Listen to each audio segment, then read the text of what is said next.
episode of Lawless Gaming, but actually, like, you know, misconceptions or questions that I want to make this to where everyone can get in on that thought of tweaking with games that they just don't do it. These games are just really meant for that. And have fun too. So, first off, I'm going to start off with misconceptions. I was talking to a friend of mine once about modding. He's like, oh no, I don't got money for that. First off, modding does not cost a thing.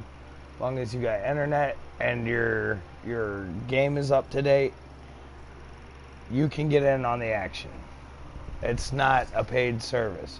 Creation Club is, and we'll go into Creation Club in a whole different video. I'll probably actually review all my Creation Club stuff, seeing as I have it all so far. But modding, the mod section, when you go to mods on that opening menu, does not cost a thing. You don't even have to have PlayStation Plus to access it. So I want to stress that modding is free. So if you're held back because you think this is some arcane paid service, that isn't the case. Alright. Misconception number 2.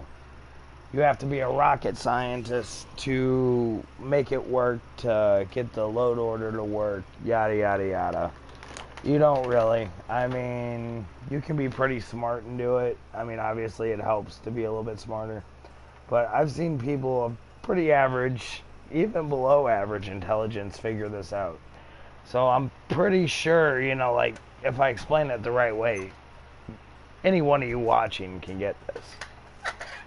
Alright, with that being said, I am going to start going over some of the things about load order. Alright, starting off, fact number 1 about load order. This is the top of your load order. Going down is towards the bottom of your load order. Your PlayStation, whatever, what have you, you can even be on Xbox One or PC, and this will apply. Your load order will read from the top down. Meaning that, say, the unofficial patch and Skyrim Restored affect the same two things. Skyrim Restored will actually trump the unofficial patch because it's lower in the load order. Alright, that's fact number 1. Fact number 2 about load order is you have different types of files. In the PS4 version, the more master file, that's where they need to be. All other mods, you'll have to be a little bit more careful about categorizing, even though the top of your load order should also as well be categorized. Sorry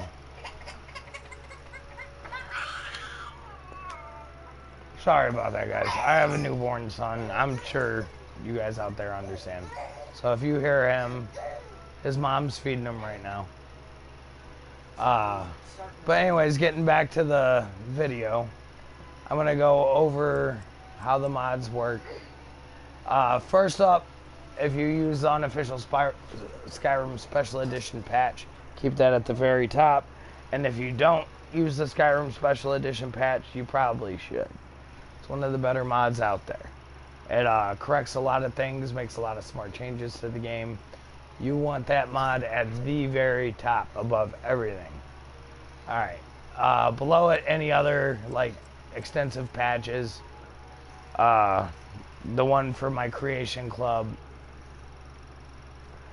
read that it was a master file, so it went towards the top. So, patches first, then any other kind of master files underneath them. Next up, we have population/race mods. Increased population should go above any race mods out there. Alright? And then you want your custom races to go next. And then after that, you want to add in some of your bigger overhauls, locational overhauls. So for me, it's like Skyrim Restored because it restores a lot of locational content, improves Skyrim, because it touches a lot of things. Better city entrances, obviously. There's like what, 9 holds in the game, so that's kind of extensive. Justice, that's another one that touches all the holds. Next you're gonna, okay, yeah, this is actually kind of the same category. I use Kato's Falkreath and Kato's Riverwood and Kato's Iverstead and TNF Whiterun, which actually really just modifies Breeze Home. So since these are just kind of more extensive overhauls, they go in this section. Next up, you're gonna want to go with like your completely new locations. Like I'm actually gonna move Realm of Lorkhan up here. Realm of Lorkhan is an alternate start, but it also does add locations to the game. Being as it's an alternate start, I do like to keep it closer to the top of the load order, so the game's like, okay, we're loading this in, execution scene ain't happening. It's a great mod for alternate starts.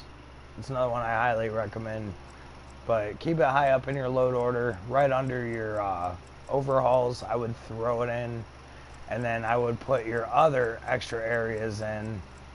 Another 2 out of this group or 3 actually out of this group I recommend. Forgotten Dungeons. They're Radiant Quest enabled. For those of you that don't know what Radiant Quest enabled means, if you have like a fetch quest that can send you to a random dungeon, these dungeons can actually be used for those quests. So it might point you to one of these newer dungeons. Because of that, you know, it's pretty dope to have some extra dungeons in, and they're all well crafted, and they're actually fairly difficult. Which, in a game where not everything's that difficult once you hit a certain level, you know, it's kind of a bonus. Next up is Alidon's Ultimate Armory. I kind of went over this in my High King Dova King Part 1 video. It's a great mod that actually kind of combos well with Realm of Lorkhan, because usually when I get done with the character, I'll go straight from the Realm of Lorkhan to Alidon's Ultimate Armory. And from there, you can kind of like enhance your build in any way you want to. And you can go as legit as you want, or as cheap as you want. As much as I work, I actually, you know, I cheap out. But, you know, I'm a working man, so what do I have to not be proud of? Alright, next up is Fandrix's Magic World. That's another great one that adds a lot of locations. And an insane amount of spells, like 400-something spells. If you don't already have it, I'd grab that one. But anyways, yeah, like your big land masses, those are going to go under your... Next up, I would go with like smaller player homes. Put those right under huge land masses.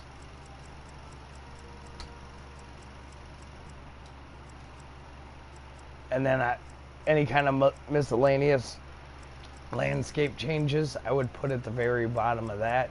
If you use Recover Cities or Relocate NPC, put those right underneath. If you don't use Relocate NPC, you should. Because it basically turns anything you want to be a player home into a player home. Why would you not want that? Okay, next up. Things that are going to affect NPCs on the overworld as well as enemies. I usually put United Patrol Overhaul towards the top, and then all my extra enemy mods go next. Okay? So I hope you're seeing a theme here. Things that physically add things you're going to want more towards the top of your load order, and then as you get lower, generally speaking, it's going to be the more finer details. But you'll see closer once we get there. But yeah, so you're going to go with your, as a recap, patches first, increase population if you use it, what you should, all your custom races after increased population, then your overhauls, then your completely new land masses, whether it's buildings or new areas, then your extra player homes that you like to use, then some miscellaneous landmass mods, then recover cities and relocate NPC afterwards if you use them. Then you have your enemies. So that brings us back to where we are now. Alright, next up, perk mods. Put all your perk mods together. They also should be towards the top. They actually are, by the game standard, kind of bigger changes than some of the more subtle tweaks we'll see later down the list. So definitely put those pretty high priority after all your big overhauls on land masses and enemies and extra NPCs. Next up, sound mods. Right now I'm only using one. But definitely, like, if you want a sound mod, it would go well under the perks mods. Next up, we have user interface or UI mods. You'll probably want to put them underneath sound mods. They're actually pretty high priority as well. You have your own thoughts, which is not survival mode compatible, but there is one that is. But flavor-wise, I actually prefer your own thoughts, so I still use it, even though everything still refers to you as you rather than I in survival mode. Doesn't really bother me that much. Alternate smithing categories. It's a smart change to the menu for smithing. Easier to find things. Multiple follower system and immersive citizen. Okay, yeah, NPC mods.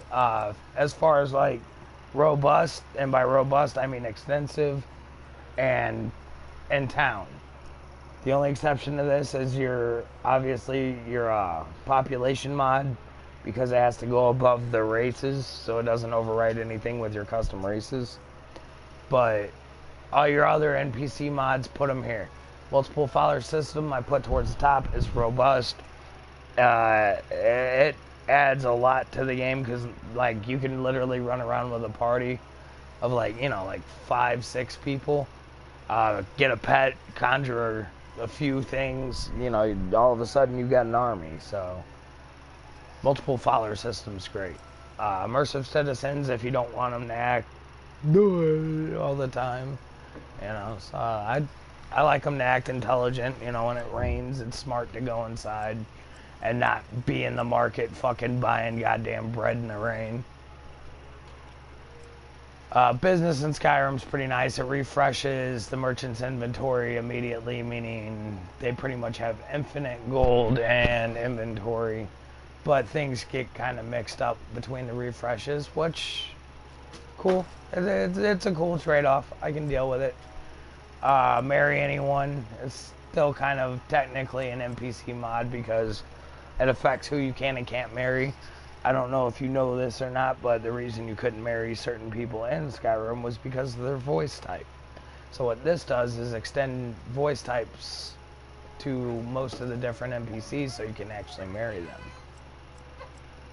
Next up is combat mods. I like to use the combo of immersive movement with Smilodon for my big overhaul. You're going to want to put immersive movement above it, get both Smilodon's Combat of Skyrim, and if you're not a milk drinker, I'd definitely get the realistic damage patch. Immersive movement, Smilodon is needed for getting the two to play nice. You get it, they play perfect together. Haste adds a lot of different things, including the ability to shoot your arrow exactly where you point it. Oh no, it's a few different changes. It actually might be outdated now that I think about it by the unofficial patch. I'll have to look more into it, but it added a lot of things like distance enemies can chase you, cut from 2500 to 1250 because enemies don't have all day to chase you everywhere you go. Yeah, that's smart. NPC detection of crime reduced from 4,000 to 1,000. Changed it because it seemed unrealistic distance for someone to perfectly identify you. Smart. Animals no longer have the ability to report crimes. Genius! Also, with your combat mods, go ahead and throw your kill cams at the bottom. Also, add any kind of extensions, like allowing interactions with vampires or werewolves. Next up, throw your spells / shouts in. I do spells first and then shouts. Okay, so spells and shout stuff. Next up are your crafting stuff. And you can also put small little like patches that patch over weapons. I wouldn't actually consider these big patches so they don't go towards top. They're just little weapons patches, so put them underneath or near your craftables. Looking at it though, I feel like I want this to go lower.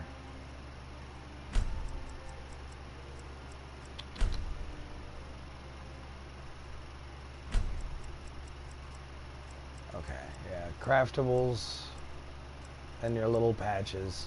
Next up is environmental mods. Things that don't necessarily add landmass, but that do add these little things that just enhance your experience. Like when it's all put together, it can be quite an amazing effect. I like Project Hippie. It adds a lot of trees to both the outside of Skyrim and the holds of Skyrim. And they're usually very smartly placed.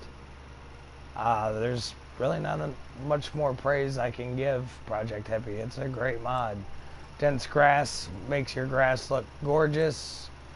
Water is, or this water redux is actually the water and terrain enhancer. It's pretty nice. Like, the water looks great in my build.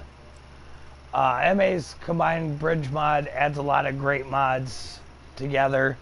It adds Bridges of Skyrim, which makes bridges that actually kind of match the nearby holds for each area. Like, for example, if there's a bridge near Markarth that just might be a Dwemer bridge, or a bridge near Whiterun, we'll probably have like a dragon skull somewhere on it or something, you know, for flavor.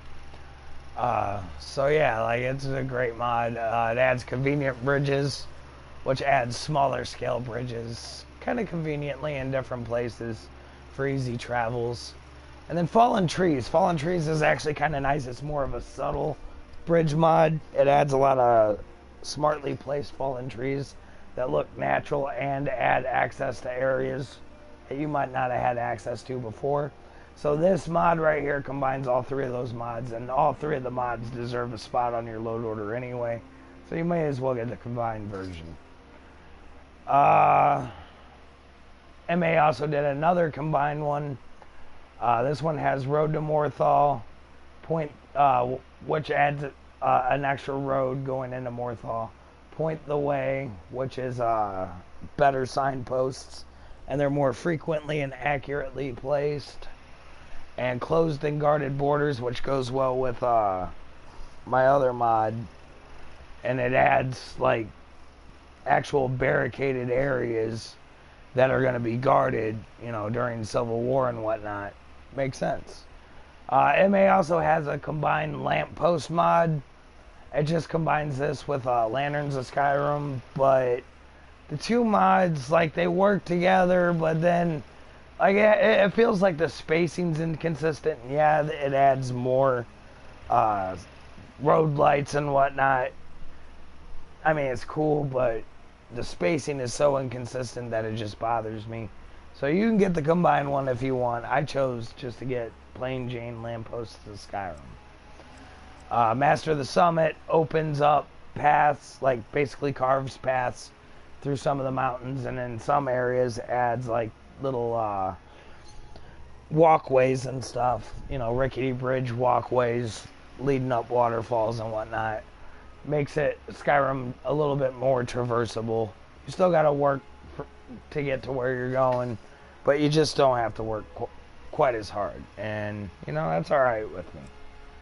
Hearthfire roads, obviously that's going to add roads to your Hearthfire homes. Why they didn't just do it is beyond me, but hey, we got a mod that fixes it. Hold border banners, it'll let you know what hold you're leaving and what hold you're entering. You look at the mod as you're running towards it, and it's telling you the one that you're entering.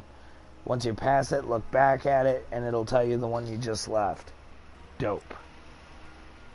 Mythical Ages is my favorite weather overhaul. It looks gorgeous. Everything's like just volumetric and oh, it's butter. Luminosity, I actually pair with it because Mythic Ages by itself kind of does have a dark, realistic effect at night. Some people like it, and I can see where some people are coming from on it. Me personally, I don't know, I just like seeing where I'm going. So Luminosity fixes that one little bug that was in the system for me. Although it's not really a bug, it was intended that way. But to me, it's just not what I wanted. And with Luminosity, it's perfect for me. Skyrim is windy, makes your trees and grass blow. Super immersive. Oh, and like hold banners that are hung up and stuff, they'll blow. Immersive. Rain and snow effects. Flocks and bats to the game because they were actually kind of underused in the game. Abundant natural resources. You see a rock on the ground, you can probably mine it. You see a hay bale sitting around, you can probably grab hay off it. You see a tree stump, you can probably grab wood from it. You see a fallen tree, you can probably grab wood from it. Hell, you see a big enough branch, you can probably grab wood from it. That's what this mod does. It's super useful. Logging Skyrim, the same as this last one, but you walk up to trees and you can gather wood and it'll replenish like every 3 days or something. Super useful.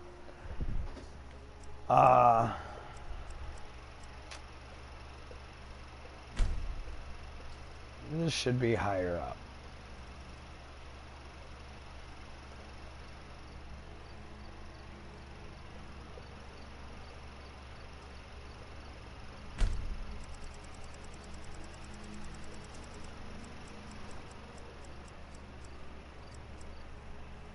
Next up, after all your environmental mods, comes your character creation stuff.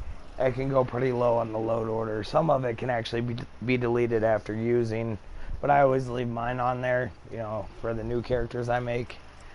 So you're going to want to put all your little character creation stuff next. And then at the end, you're going to want to put super, super small changes, like dogs now huskies.